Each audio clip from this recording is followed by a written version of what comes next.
Este video corresponde a la primera clase del módulo 2, llamado Fundación de Maquinaria Vibratoria, del curso de Estructura 5.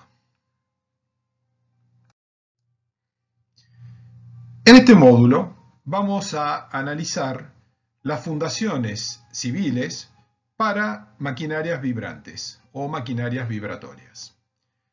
En primer término, si bien no corresponden a nuestra especialidad las maquinarias en sí mismo, que son correspondientes a la especialidad mecánica, vamos a hacer una descripción de las mismas, ya que para estudiar el análisis o analizar la acción dinámica que producen sobre las fundaciones, es necesario tener una idea general de cuál es su funcionamiento.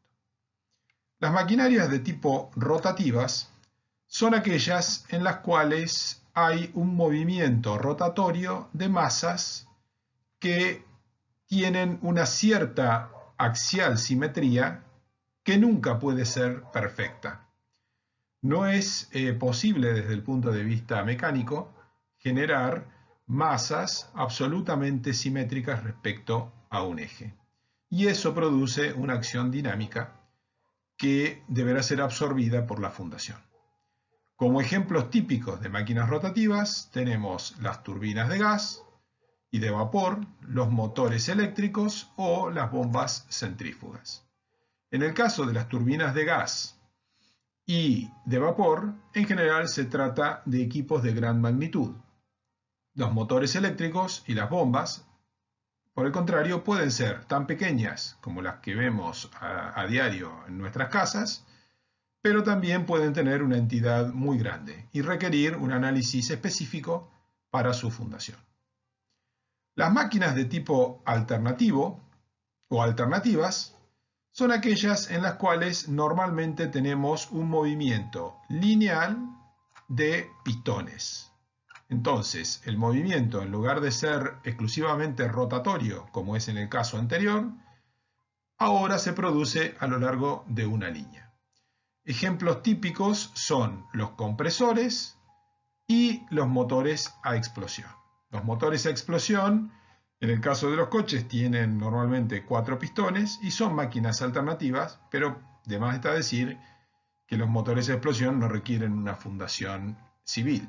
Sin embargo, en particular en la industria del petróleo, existen, y en los procesos químicos en general, existen motores a explosión de gran magnitud que pueden requerir un análisis especial para su fundación. En tercer lugar, vamos a ver el caso de las máquinas impulsivas.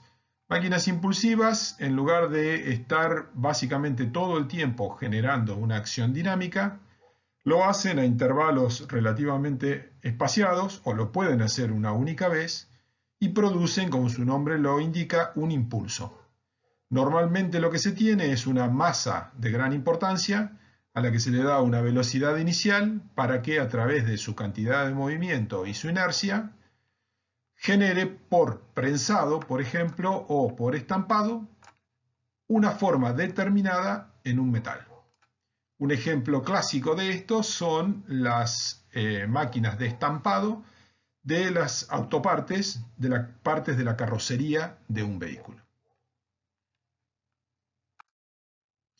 Veamos en figuras algunos de estos ejemplos. En primer lugar, las máquinas rotativas.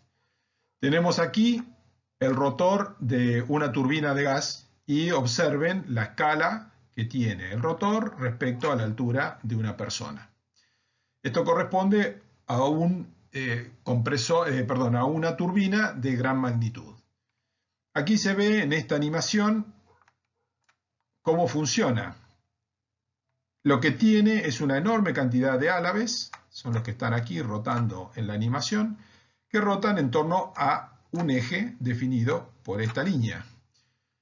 Como les comentaba anteriormente, es absolutamente imposible que el montaje mecánico de todos estos álabes, que pueden ser miles, sea totalmente simétrico respecto a este eje.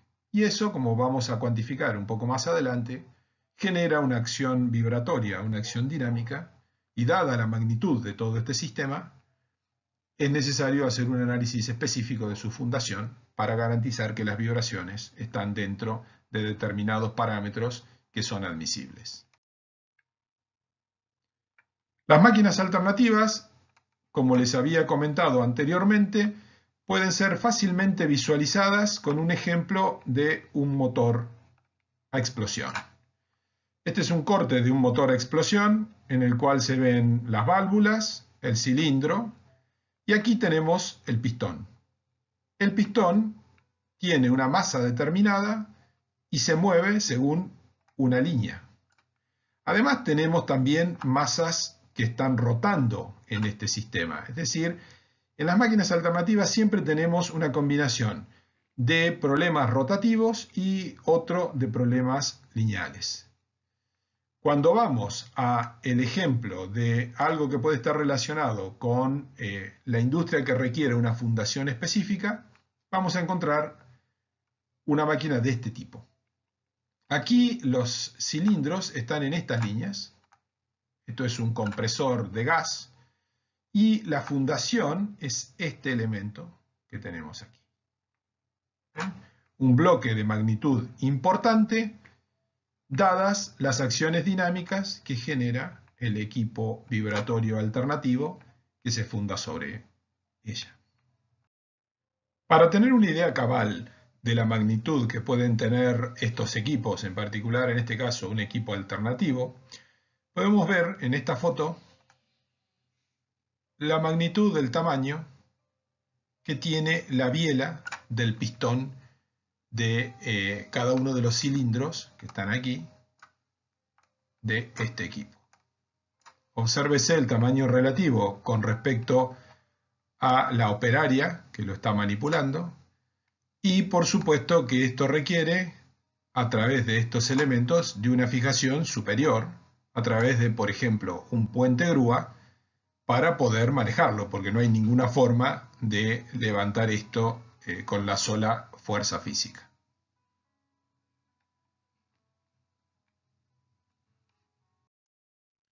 Para el caso de las máquinas impulsivas, tenemos aquí en esta pequeña animación muy básica la ejemplificación de lo que les comentaba anteriormente. Una masa, que es esta que está aquí, que se mueve con una velocidad en un único movimiento. Si bien esto se repite, se podría hacer una sola vez para producir, por ejemplo, el plegado de esta chapa que se ve en esta posición. Esta es una foto de una máquina estampadora, una máquina impulsiva, en la que se ve que esto tiene una escala muy grande porque para producir la plastificación del metal en esta zona es necesario tener una masa grande con una inercia muy grande que se mueva en esta dirección. Entonces, típicamente, aquí ingresa una chapa plana por aquí, se produce el estampado en esta dirección y sale, por ejemplo, la tapa del capó de un vehículo. Las tres tipologías que vimos anteriormente no son las únicas que se pueden presentar en el análisis de fundaciones de máquinas vibratorias, pero son las más importantes, en particular las dos primeras. Veamos un ejemplo de otro tipo. La industria, a través de todos los procesos que desarrolla y todas las especialidades que tiene, genera diferentes tipos de vibraciones o de máquinas que pueden vibrar. Y en realidad pueden ser infinitas. Cada uno de los tipos se podría clasificar dentro de alguna de las tipologías anteriores, pero hay que tener cuidado en identificar bien cuál es la parte de la maquinaria que vibre. Esto que tenemos aquí, esta especie de batea, es un recipiente en el cual la industria del papel vierte desde arriba agua y papel desmenuzado. Entonces, todo esto se llena de esa especie de mezcla viscosa de agua y pulpa de papel. Este elemento que está aquí va a girar, como se ve en esta otra figura, va a tener un giro en esta dirección y va a generar dentro de esa masa de fluido, a su vez, un movimiento que está relacionado con la mecánica de fluidos. Entonces aquí aparecen una cantidad de generadores de vibraciones que son diferentes y un poco más difíciles de identificar. En primer lugar tenemos, por ejemplo, este motor o la masa esta que mencioné anteriormente, que van a generar movimientos de tipo, vibraciones de tipo rotativas. Pero a su vez toda esta masa de fluido va a generar vibraciones y todo este conjunto de efectos se van a transmitir a las patas que se toman en estos puntos a la fundación.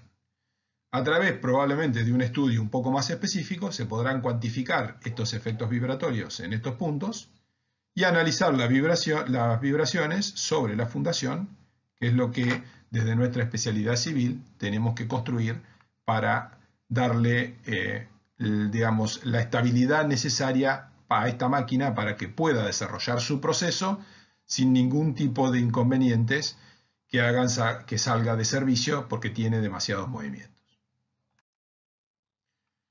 Habiendo visto desde el punto de vista cualitativo cómo se pueden generar las acciones dinámicas, vamos a cuantificar las mismas a partir de las dos tipologías que habíamos analizado anteriormente, para máquinas rotativas o para masas rotativas y para alternativas.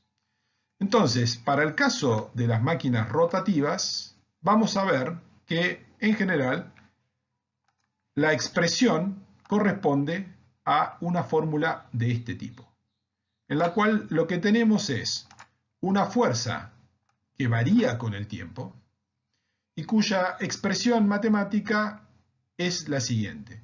En primer término tenemos la masa que está rotando, que es lo que aquí vemos con este círculo, que está acá. En segundo término tenemos omega cuadrado, siendo omega la velocidad con la que está rotando esa masa circular. Esa es una velocidad angular y se mide en radianes por segundo. Es lo que estamos señalando aquí. Frecuencia circular de rotación. Esa frecuencia circular de rotación puede ser muy variable. Puede ir de 100 a 3600 RPM y puede escalar hasta valores altísimos para una turbina de gas del orden de 12.000 revoluciones por minuto, lo cual es una velocidad altísima y hace que esta fuerza vibratoria se aumente porque observen que lo que tenemos aquí es esa velocidad angular elevada al cuadrado. Cuidado que aquí estamos expresando esa frecuencia circular en revoluciones por minuto, pero en esta fórmula esta frecuencia circular debe expresarse en radianes por segundo, a través de las conversiones matemáticas adecuadas. Volviendo a la fórmula, el tercer término de este producto es la excentricidad. ¿Qué es la excentricidad? La excentricidad es justamente lo que el ajuste mecánico no puede evitar. Si esta masa, que rota con velocidad angular omega, fuese perfectamente simétrica respecto a el punto central de giro, que es esto que tenemos, este punto que tenemos aquí, la intersección de los ejes X e Y, entonces esta fuerza vibratoria valdría 0, porque si la excentricidad vale 0, la fuerza vibratoria debe valer 0. Sin embargo, es imposible desde el punto de vista mecánico hacer que esa excentricidad valga 0. Por último, en la expresión tenemos una función matemática seno de omega t, que es lo que hace que obviamente esta fuerza que varía con el tiempo no sea una constante, porque si la masa es constante, la velocidad angular es constante, la excentricidad es constante, todo este término, el producto de estos tres factores es una constante, pero esta es una función, una fuerza que varía con el tiempo. Lo que hace que varíe con el tiempo es seno de omega t. Vamos a ver un ejemplo de la importancia que tiene la excentricidad, esa excentricidad que no se puede evitar desde el punto de vista mecánico, en el valor máximo de esta fuerza. Observen que esta fuerza tiene todo este término que está aquí, que es constante, al cual normalmente vamos a llamar F sub 0. Es la parte constante que luego está modulada por este otro término que es el seno de omega t. Como les decía anteriormente, vamos a ver un ejemplo. Supongamos que tenemos una masa rotante de 20 kN segundo cuadrado sobre metro. Cuidado, esto es la masa. El peso de este elemento sería este valor de 20 multiplicado por g, es decir, aproximadamente 200 kN. Pero aquí lo que se requiere es trabajar con la masa, no con el peso. Supongamos que tenemos una frecuencia de 3600 RPM, convertido a radianes por segundo. Si estos dos factores son factores que nosotros no podemos manejar porque el equipo tiene una masa determinada y tiene una velocidad de operación requerida. Si esa excentricidad fuese de 1 milímetro, entonces este número F0, el valor máximo de esa fuerza vibratoria, sería de 2900 kN, lo cual es una fuerza enorme, son 290 toneladas fuerza. ¿Qué nos dice esto? Que esa excentricidad, ese ajuste mecánico, tiene que ser realmente muy fino. Tiene que ser bastante menor a 1 milímetro. Si bajamos esa excentricidad a través de un ajuste mecánico a 75 milésimas de milímetro, o sea, menos que una décima de milímetro, mucho menos que una décima de milímetro, entonces esa fuerza dinámica, el valor máximo de la fuerza dinámica, sin contar la parte del seno de omega t, su valor máximo es de 220 kN, que aún así es un valor muy, muy grande.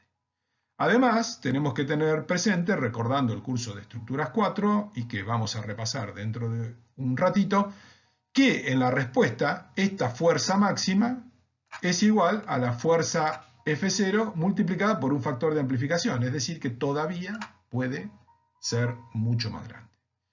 Entonces, las fuerzas dinámicas que se originan en las máquinas rotativas y también en las alternativas dependen muchísimo y fundamentalmente del ajuste mecánico, que no es un tema que dependa de nuestra especialidad y que lo maneja la especialidad mecánica de manera adecuada, pero que nunca puede valer cero.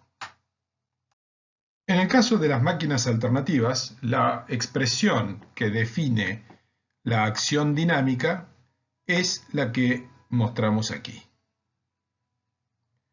Es necesario tener presente que en este caso corresponde solamente al movimiento de esta masa que tenemos aquí. En este mismo sistema cinemático hay elementos como esto que se denomina volante, que también tiene su inercia rotacional y que puede provocar acciones dinámicas de tipo rotacionales como las que vimos en la diapositiva anterior. Pero como se dijo, esta fórmula cubre básicamente el desplazamiento de la masa señalada en ese círculo que se produce en la dirección lineal de este eje. Cuando el volante gira, transmitido a través de este brazo,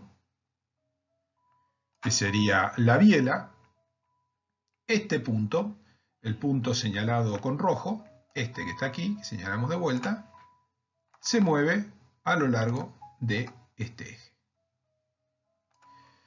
Y analizando la expresión, aparecen en la fórmula que nos da la fuerza en función del tiempo, la masa, siendo la masa de este punto, como se señaló anteriormente, la frecuencia circular con que rota el volante elevada al cuadrado, el radio, que es este radio del volante, y luego dentro de este corchete dos términos.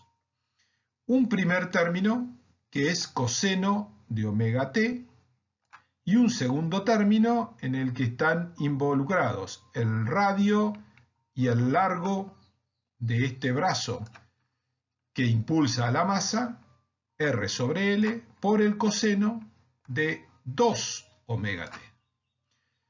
La importancia que hay que ver en esta fórmula es que aparecen dos frecuencias en la acción dinámica de la máquina alternativa. Es decir, el volante que origina el movimiento del pistón tiene una frecuencia omega, pero la fuerza vibratoria tiene dos frecuencias, un término con frecuencia omega y otro término con frecuencia 2 veces omega. Entonces, de una única velocidad de rotación del equipo, que es omega, la acción dinámica tiene dos frecuencias, una igual a la del equipo, que es omega, y otra que es el doble de la frecuencia con que rota el volante o con la que opera ese equipo. Comenzaremos ahora a repasar algunas teorías que ya estudiamos con mayor profundidad en estructuras 4. En primer lugar, vamos a analizar el vibrador simple, que es un vibrador de un solo grado de libertad dinámica, y plantearemos su ecuación de equilibrio dinámico. Recordemos que un vibrador simple está compuesto por una masa que se asume puntual, un resorte que la une a tierra, a un apoyo fijo. Ese resorte es perfectamente elástico y tiene una constante K. Un amortiguador, también vinculado a un apoyo fijo, cuya constante se denomina C. Este vibrador, este sistema mecánico, tiene un único grado de libertad. Por eso decimos que es simple de un grado de libertad dinámica. En este caso, en esta representación del vibrador simple, que es con el carrito, ese grado de libertad dinámica es el desplazamiento en esta dirección, al cual denominamos U en función de t, porque es un desplazamiento que varía con el tiempo. Cada una de estas tres propiedades del sistema elástico, del sistema vibratorio, la masa, la rigidez y el amortiguamiento, genera fuerzas de diferente origen. La masa genera una fuerza de inercia. El resorte, la constante elástica, genera una fuerza elástica. Y el amortiguador, C, genera una fuerza de amortiguamiento. Todas estas fuerzas constituyen la reacción interna del sistema cuando se produce un desplazamiento en concomitancia con el grado de libertad. Adicionalmente, podemos tener, en el caso más general, una fuerza externa, P función de t. Esta fuerza es una fuerza conocida, se asume conocida, es decir, es una acción externa, que también varía con el tiempo. Entonces, en el diagrama de cuerpo libre, colocamos a la fuerza también actuando en este sistema en el cual ya hemos aislado del resto del sistema mecánico de la Tierra y solamente tenemos el cuerpo donde se manifiesta el grado de libertad, las tres fuerzas internas y la fuerza externa. Entonces, repasando, tenemos una fuerza elástica, que sería esta, que se origina en el resorte K, en las propiedades elásticas del sistema. Tenemos una fuerza de inercia que se origina en la masa inercial del sistema. Y tenemos una fuerza de amortiguamiento que se origina en este amortiguador externo que tiene el sistema. Y esas son todas las fuerzas internas del vibrador simple.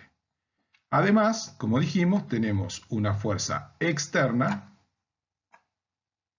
esta que está aquí, que es una acción conocida, una función que varía en función del tiempo.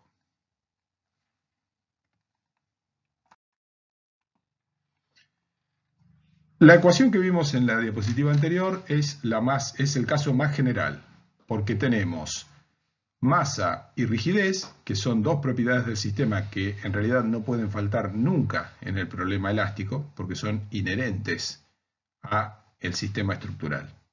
Los sistemas estructurales siempre tienen masa, al tener un volumen y un material, y siempre tienen rigidez también en función de sus propios materiales.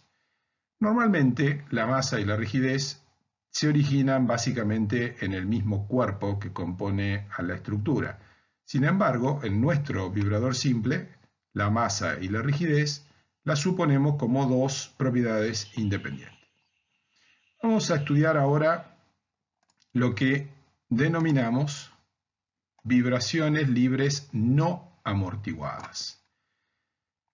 Estamos introduciendo dos simplificaciones. La primera es que las vibraciones son libres. Eso significa que no hay fuerza externa en el sistema. Y la segunda es que son no amortiguadas, lo cual significa que no hay amortiguador y no hay constante C, que era lo que estábamos viendo en la diapositiva anterior. En función de eso, la ecuación diferencial de equilibrio del sistema queda reducida a solamente dos términos. El término al que llamamos inercial, que es el de la fuerza de inercia, que es igual a la masa por la aceleración, siendo la aceleración la derivada segunda del desplazamiento que varía con el tiempo. Y el otro término es el término elástico,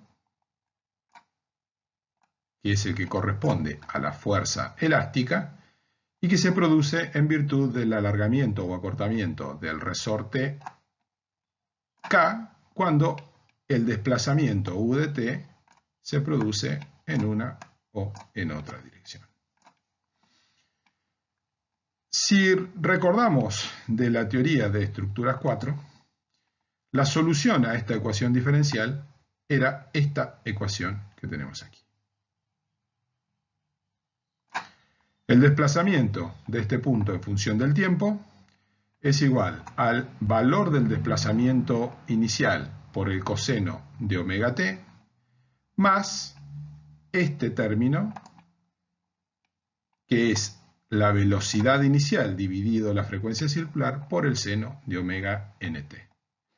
La interpretación física directa de esta ecuación es que no existen vibraciones libres no amortiguadas si no hay desplazamiento inicial o velocidad inicial, o ambas.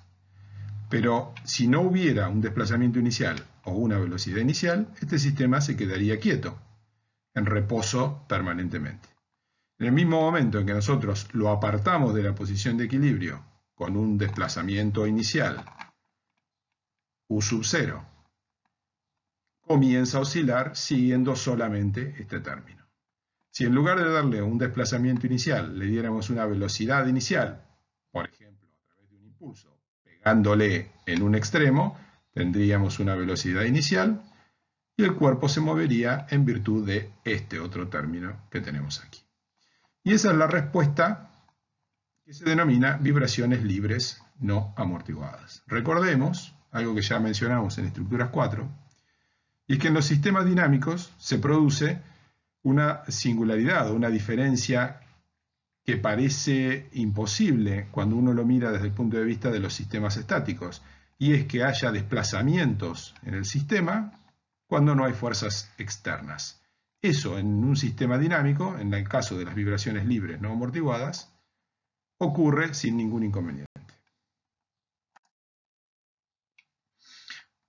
Recordemos también que aparecían un parámetro fundamental de este sistema, que es el que llamamos frecuencia natural o frecuencia circular.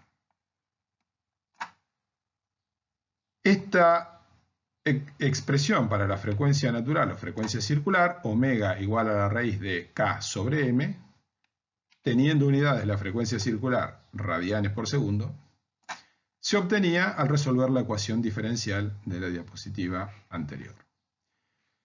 Este mismo parámetro, que tiene que ver con la frecuencia de la oscilación, se puede expresar con otras dos cantidades que son equivalentes. La primera, y que es más natural expresarla en ingeniería civil, es lo que se llama el período natural. Este período se expresa normalmente en segundos, podría expresarse también en minutos, es decir, la unidad es de tiempo. El período natural es igual a 2pi dividido la frecuencia circular, es decir, que t es igual a 2pi por la raíz de m sobre k. Y luego aparece una tercera cantidad, que es lo que llamamos la frecuencia, pero la frecuencia sola, sin decir que sea natural o que sea circular, que es la inversa del período.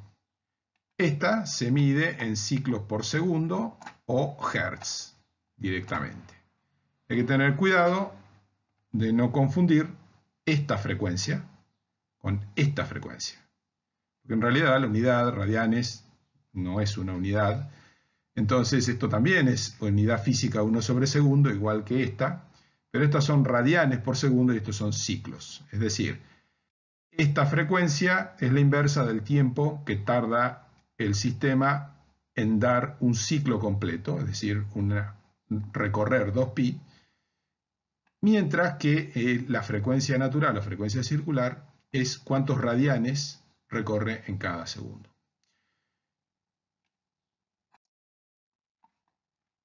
En esta figura podemos ver la gráfica de la función u de t que habíamos analizado anteriormente.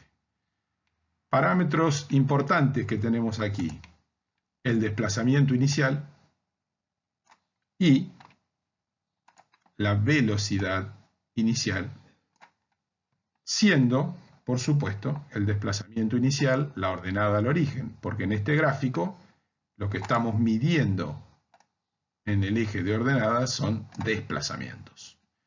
Y en el eje de abscisas estamos midiendo tiempo.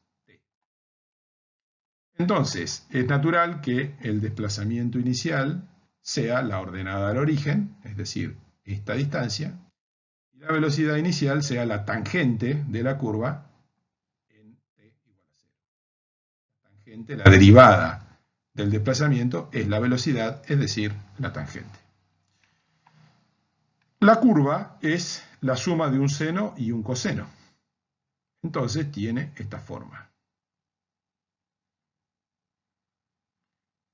El período propio, que es el parámetro que vimos en la filmina anterior como una de las formas de expresar esta propiedad del sistema vibratorio, es la distancia que hay entre dos cruces por el cero, pero en la misma dirección. Hacia allá y hacia allá. Aquí, al medio, hay otro cruce por el cero, pero este va hacia abajo. Entonces, el período es esta distancia.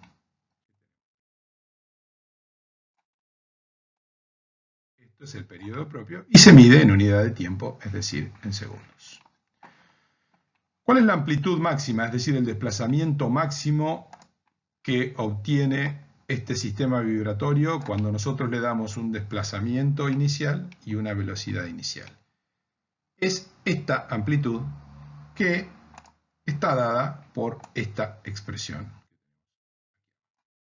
Una vez más, podemos ver que si no hubiese desplazamiento inicial ni velocidad inicial, esta amplitud sería 0 y por lo tanto no habría movimiento vibratorio. La situación anterior no es realista en el sentido de que no existen vibraciones libres sin amortiguamiento.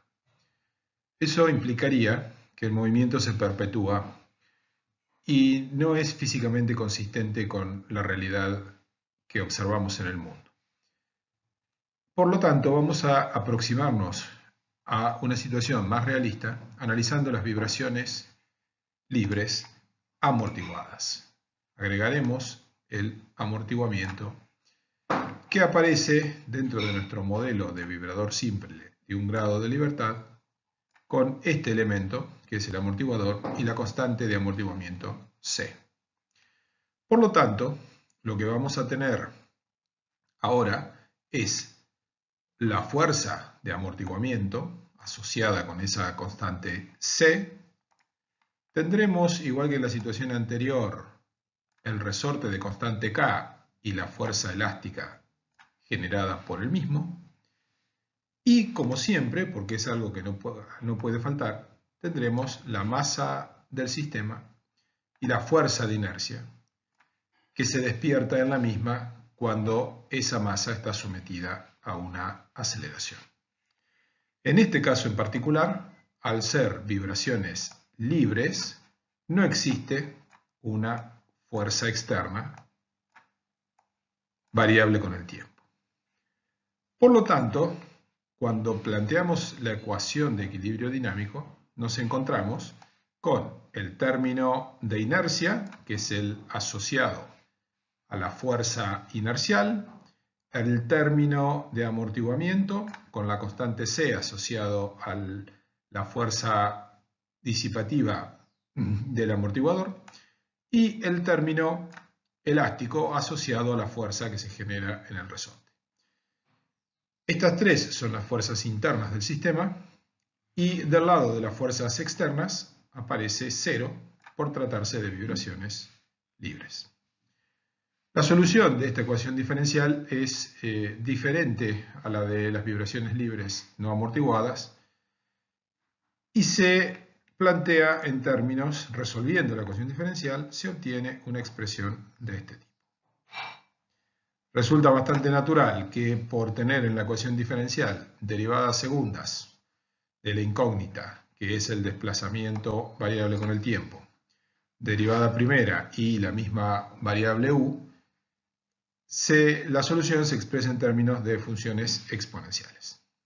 Operando matemáticamente, aparece que estas constantes S1 y S2 responden a la siguiente ecuación.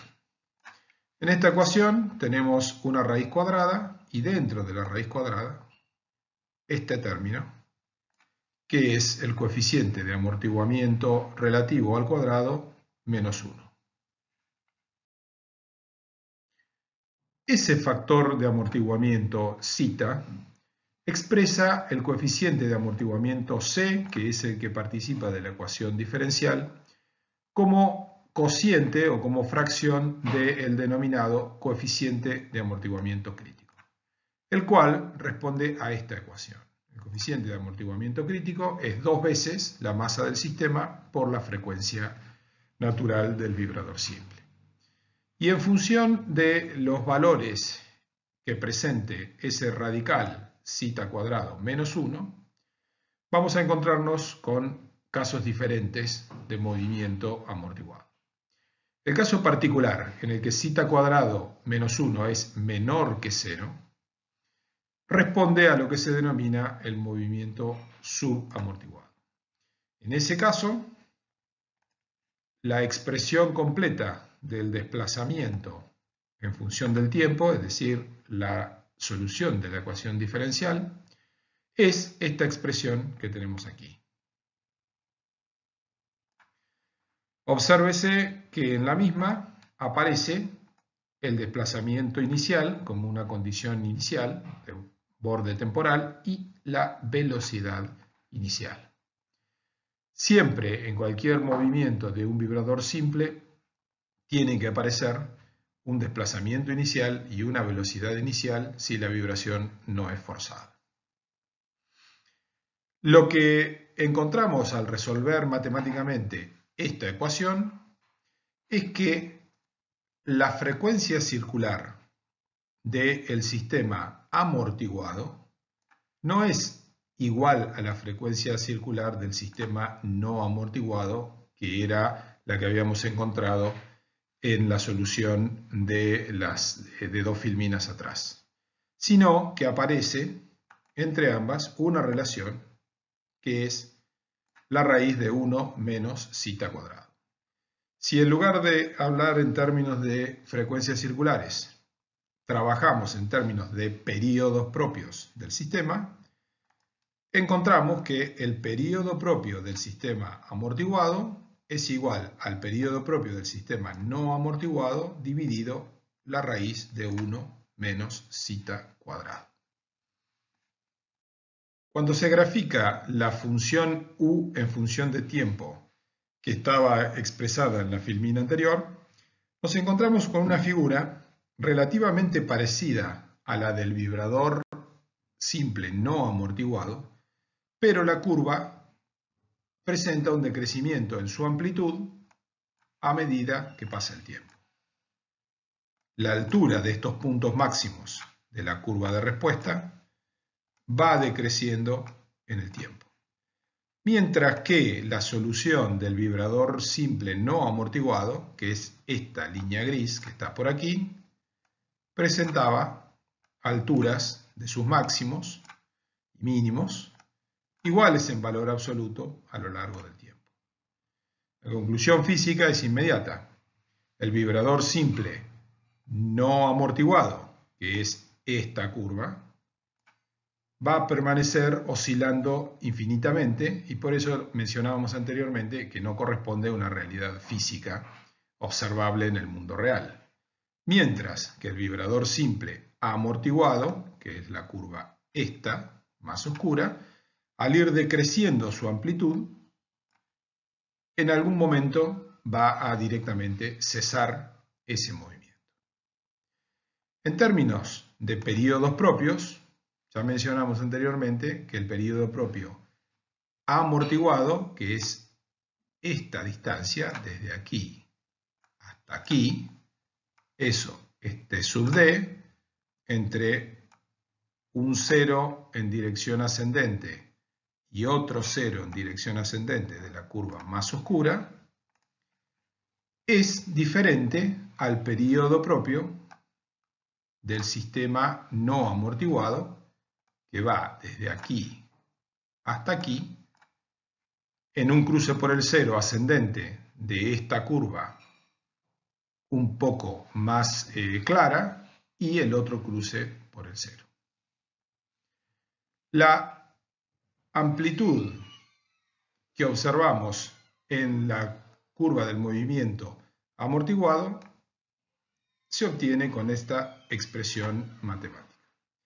Como siempre, el desplazamiento inicial es esta altura, porque aquí en este gráfico estamos representando desplazamientos en función del tiempo, y la velocidad inicial es la pendiente de esta curva en el origen. Estudiando con un poco de profundidad la relación entre el periodo propio del sistema amortiguado y el periodo propio del sistema no amortiguado, recordamos esta expresión. El periodo propio del sistema amortiguado es el periodo propio del sistema no amortiguado dividido la raíz de 1 menos zeta al cuadrado, siendo zeta el amortiguamiento como fracción del crítico. Si se grafica esta relación en términos del cociente T sobre T sub D, en las ordenadas y en las abscisas el amortiguamiento zeta, nos encontramos con que la curva es un círculo.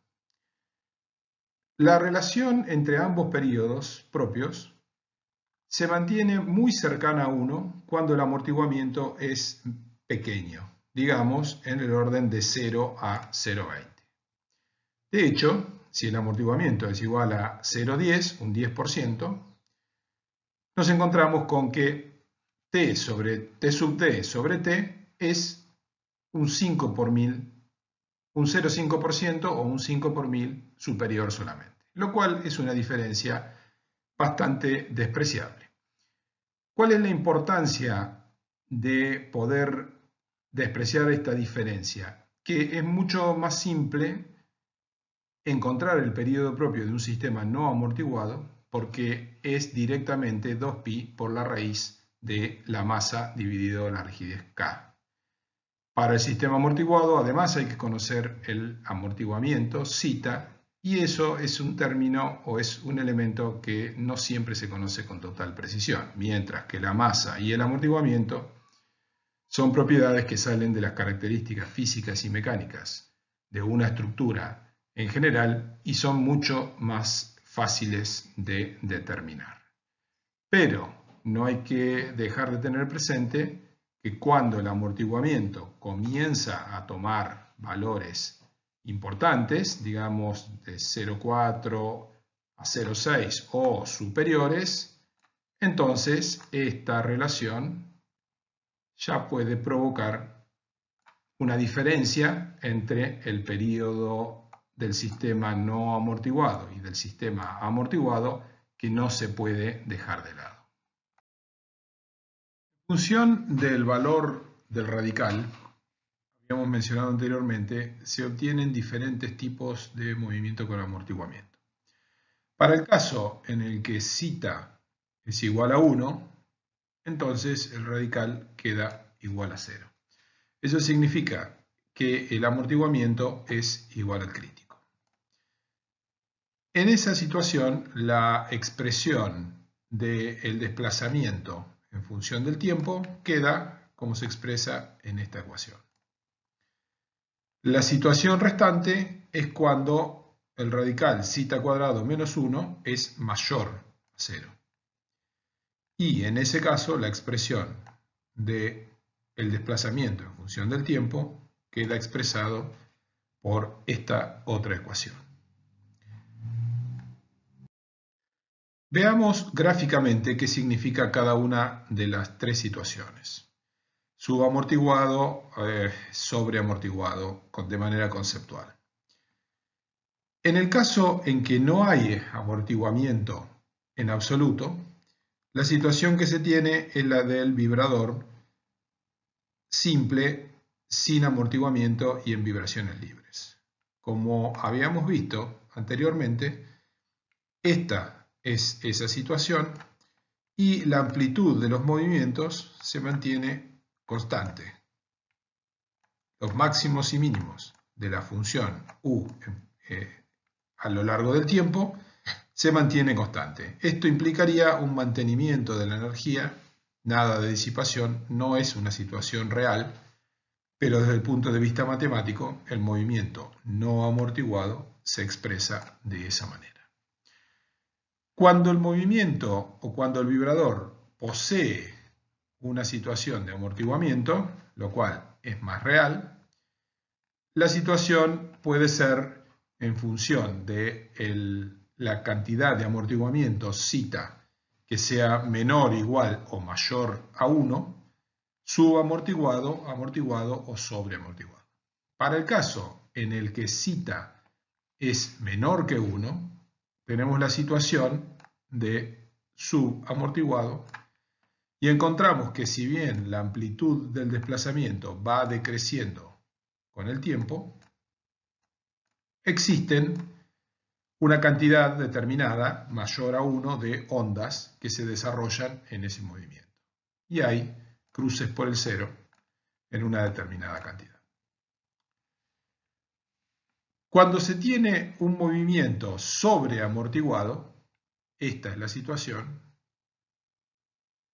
básicamente hay una única onda. Llega al cero y no se propaga el desplazamiento en función del tiempo a lo largo del tiempo por mucho más. En las estructuras civiles, la situación que normalmente se tiene es la de subamortiguado.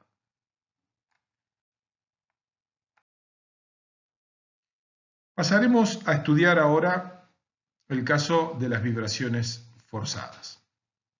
Y la ecuación general de un vibrador simple con una fuerza excitatriz externa, que puede, por ejemplo, estar dada por un excéntrico, en un caso de maquinaria vibrante rotativa, como por ejemplo un motor, estará expresada de la siguiente manera. Tendremos el término inercial en la ecuación de equilibrio dinámico, el término de amortiguamiento, el término elástico. Estas tres constituyen las fuerzas internas y externamente tenemos la fuerza excitatriz o fuerza dinámica que, como dijimos, está dada por ejemplo, una masa rotatoria con una cierta excentricidad. Esa fuerza externa, graficada en el tiempo, nos lleva a una curva de este tipo. Esta es la fuerza P de T, la fuerza excitatriz externa, que tiene un valor máximo P0, que es este valor constante, y ese valor máximo está modulado por una función seno de omega t o coseno de omega t, en este caso seno de omega t, que nos da esta curva que tenemos aquí. Obsérvese que el omega de la fuerza excitatriz es un omega raya. ¿Qué significa esto? Que en esta situación, en este problema dinámico, vamos a tener dos frecuencias circulares. La frecuencia circular propia del sistema, del vibrador simple, y por otro lado, la frecuencia circular propia de la acción excitatriz. Para abordar el problema con una complejidad creciente, vamos a estudiar primero el caso de las vibraciones forzadas sin amortiguamiento, es decir, no amortiguadas. En ese caso, la ecuación dinámica de equilibrio tiene solamente dos términos del lado interno o del lado izquierdo de la ecuación, el término inercial, masa por aceleración, el término elástico, K por desplazamiento. Y la fuerza externa, por supuesto, siempre actuando P0 por seno de omega t, omega raya t. La solución de esta ecuación diferencial es la función u de t que se muestra aquí. Tiene dos términos principales. En primer lugar, estos dos sumando, que son la solución de la ecuación diferencial homogénea, es decir, cuando masa por aceleración más K por U están igualados a 0. Son las vibraciones libres no amortiguadas que estudiamos hace algunos minutos.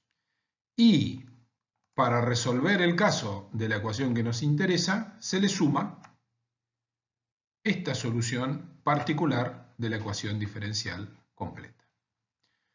Recordemos que en este caso tenemos dos frecuencias circulares, una frecuencia circular propia de la fuerza excitatriz y otra frecuencia circular que es propia del vibrador.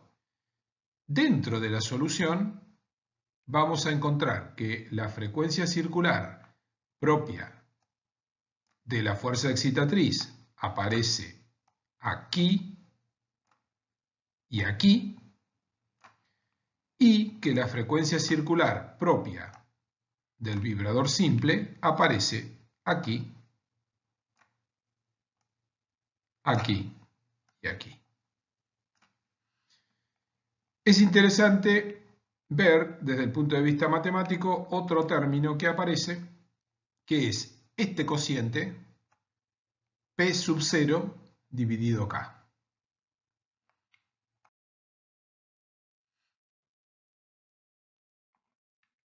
Si se sigue procesando matemáticamente esta solución, se puede llegar a esta expresión que tenemos aquí, en la cual básicamente lo que se ha hecho es encontrar o poner en evidencia estos cocientes entre la frecuencia omega raya de la fuerza excitatriz externa y la frecuencia circular omega sub n del sistema vibratorio.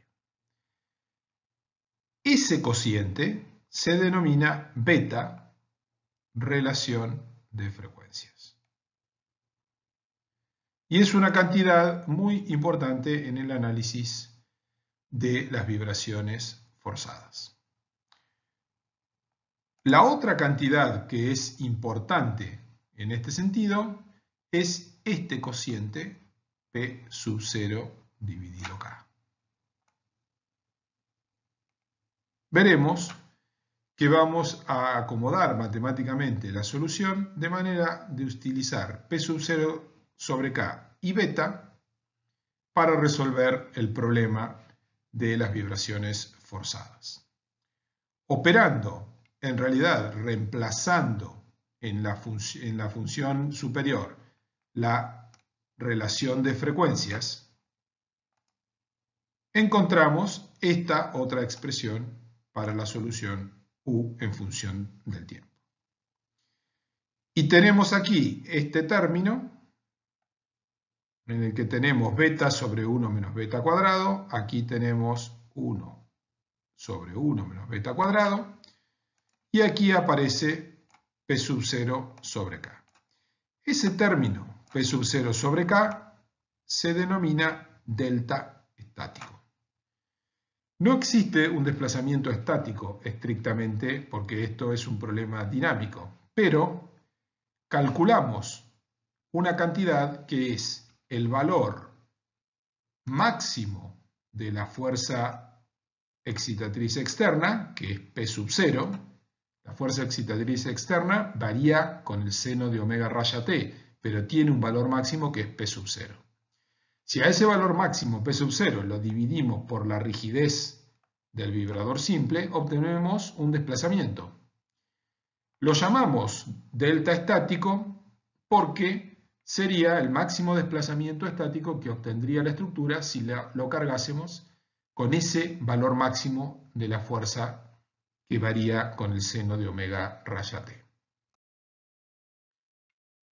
Cuando nosotros analizamos gráficamente la solución de la ecuación diferencial, vemos que lo que tenemos es una función seno que depende de omega raya, es decir, la misma función que hace variar a la fuerza P de t. Y la solución para esta fuerza a largo plazo es una función senoidal de la misma frecuencia circular. Cuando vamos a la solución completa del sistema, es decir, U en función del tiempo, lo que vemos es que tenemos,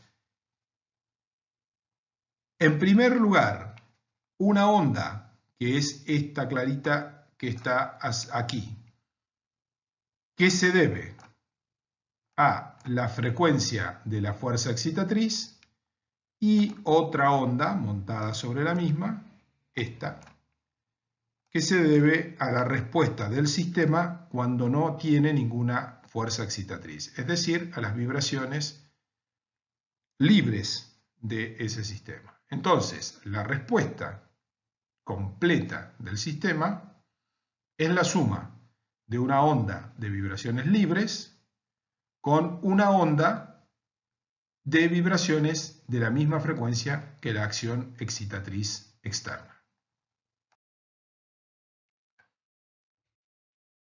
Si a nosotros nos interesa obtener no la curva en función del tiempo de los desplazamientos, es decir, una historia completa de cómo se desplaza el grado de libertad U de t, sino solamente el valor máximo que alcanza ese U de t, entonces se puede operar matemáticamente de manera tal de relacionarlo con el valor de desplazamiento estático de referencia P sub 0 sobre K que habíamos estudiado anteriormente. Y ese cociente lo llamamos M, factor de amplificación. El factor de amplificación nos dice cuánto más se deforma la estructura debido a la acción externa, P sub 0 por seno de omega raya t con respecto a lo que se deformaría estáticamente si le aplicásemos la carga P sub 0. Ese factor de amplificación puede ser mayor o menor que 1. Es decir, el efecto dinámico de la fuerza excitatriz puede hacer que el desplazamiento dinámico sea mayor que el desplazamiento estático, que provocaría P sub 0, pero también menor. Y es muy útil estudiar ese problema a partir de un factor de amplificación. Nótese que el factor de amplificación nos dice solamente cuál es el valor máximo de desplazamiento. No nos dice qué tantas veces se repite ni la historia completa de los desplazamientos. Pero nos da una información muy importante, porque si ese valor máximo es admisible, ya sabremos que todos los demás son menores. Operando matemáticamente, encontramos que el factor de amplificación es igual a 1 sobre 1 menos beta cuadrado. Entonces tenemos que el factor de amplificación es 1 sobre el valor absoluto de 1 menos beta cuadrado, y si lo graficamos en función de beta, que es la relación de frecuencias, vemos que m toma esta forma. Resulta evidente que por tener en el divisor 1 menos beta cuadrado, cuando beta valga 1, entonces m va a tender a infinito. Esto se denomina condición de resonancia. Resonancia es la situación que se plantea cuando la frecuencia de vibración propia de la estructura es igual a la frecuencia de la fuerza excitatriz. Para un sistema sin amortiguamiento, eso llevaría a desplazamientos de magnitud infinita. De más está decir que esto es lo que predice la teoría matemática para una estructura perfectamente elástica, pero en realidad las estructuras en algún determinado punto se plastifican o se rompen. Entonces el desplazamiento nunca llegará a ser infinito, sino que cambiará la condición de funcionamiento y se romperá, se plastificará y pasará a algo diferente. Esto sucede porque estamos asumiendo que la estructura no tiene amortiguamiento por otra parte. Si graficamos la condición de resonancia estudiando el desplazamiento u en función del tiempo, lo que vemos es que ese desplazamiento va creciendo en su amplitud, crece, crece, y si prolongamos el tiempo, esto va a seguir creciendo hasta llegar a infinito, por las mismas razones que planteamos anteriormente. Y esto es lo que sucede entonces cuando se cumple la condición de resonancia en la que la frecuencia de la fuerza excitatriz tiende a ser igual a la frecuencia propia de la estructura sobre la que actúa esa fuerza excitatriz. Como mencionamos anteriormente, es muy difícil encontrar en la realidad una situación en que el problema no tenga amortiguamiento.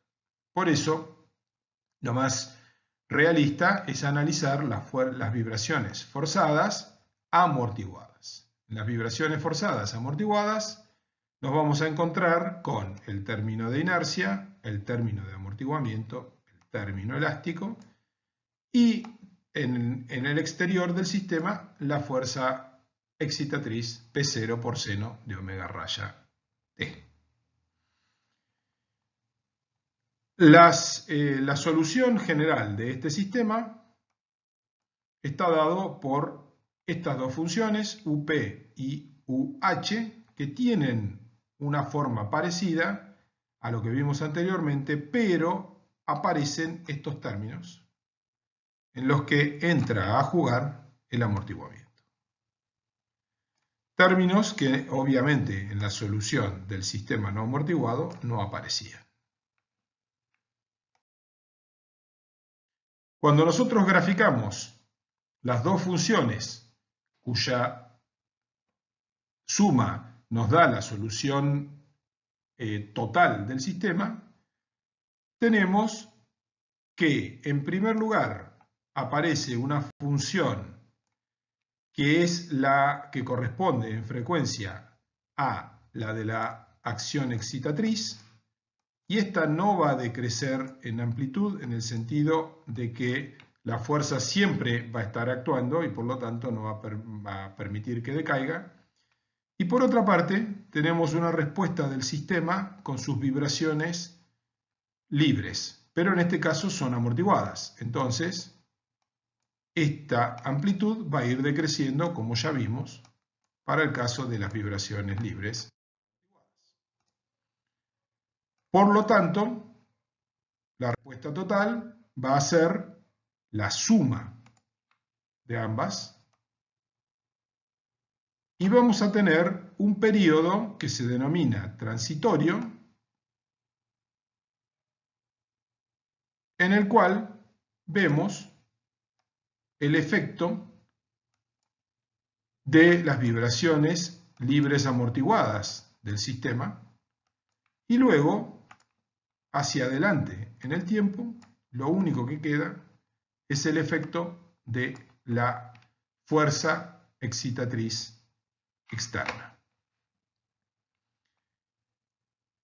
Se puede estudiar el problema en los mismos términos de factor de amplificación, m como el desplazamiento máximo dinámico sobre el desplazamiento estático virtual, pero el factor de amplificación tiene ahora otra forma. Además de depender de beta, depende asimismo de otro término que tiene en cuenta el amortiguamiento. Entonces, al depender ahora el factor de amplificación m, tanto de la relación de frecuencias beta como del amortiguamiento zeta, su gráfica no va a ser una sola, como vimos anteriormente, sino una familia de curvas. Cada una de ellas asociada a un amortiguamiento zeta. Por ejemplo, para 0,1 tendremos esta curva. Para 30% de amortiguamiento se tendrá esta otra curva y así siguiendo. Para un amortiguamiento muy pequeño de solamente el 1%, se tiene una curva parecida a la vista anteriormente que correspondía a amortiguamiento nulo, pero estas ramas ya no tienden a infinito, sino que se cierran en algún punto superior. Por otra parte, amortiguamientos del orden de 1% son muy raros, al menos en estructuras de hormigón, no tanto para estructuras metálicas. Entonces, el principal efecto que tiene el amortiguamiento es que baja muchísimo el factor de amplificación. Y se da la situación de que, aún teniendo una relación de frecuencias igual a 1, es decir, una condición de resonancia, el factor de amplificación, por ejemplo, para un amortiguamiento de 10%, queda limitado a un máximo del orden de 5. Cuando el amortiguamiento es mayor, por ejemplo 30%, el factor de amplificación ni siquiera tiene su máximo para beta igual a 1, sino para un valor ligeramente inferior, y ese factor de amplificación es inferior a 2. Si bien se dijo en estructura 4 que el amortiguamiento para una estructura de hormigón correspondía a un 5% normalmente, eso es lo que se denomina amortiguamiento material. En el caso de la fundación de máquinas vibratorias, al estar la fuente de energía y la fuente vibratoria sobre la estructura y la estructura apoyada en el suelo, existe una pérdida, una radiación de energía desde el bloque de fundación hacia el suelo. En el caso sísmico es inverso, la energía viene del suelo y va hacia la estructura. Entonces, eso permite que en el caso de fundación de máquinas vibratorias pueda haber amortiguamientos que se llaman geométricos mayores, y no es raro encontrar un amortiguamiento total, que es el geométrico, debido a la pérdida o radiación de energía a través del suelo, más el material, que es del 5%, se pueden lograr valores totales del orden del 30% o del 60%, como se tiene aquí, lo cual baja muchísimo el factor de amplificación.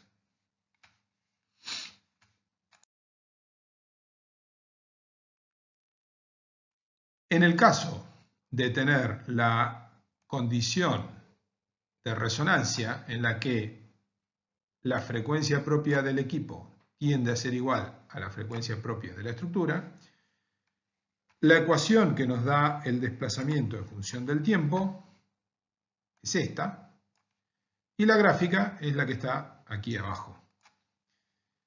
Así como en el caso en que no había amortiguamiento, esta curva senoidal crecía indefinidamente a medida que avanzaba el tiempo, en este caso, al tener aquí un factor de amortiguamiento, se tiende a un valor asintótico de desplazamiento máximo. Y por lo tanto, cuando existe amortiguamiento y cuando mayor es el amortiguamiento, la condición de resonancia empieza a dejar de ser un problema demasiado grave. Y más allá de eso, siempre es preferible estar lejos de la condición de resonancia en una fundación de equipo vibratorio, y en general las normas estipulan que se debe estar fuera de la relación de frecuencias, del rango de relación de frecuencias entre 0,8 y 1,2. Es decir, se busca que la relación de frecuencias sea o bien menor que 0,8 o bien mayor que 1,2.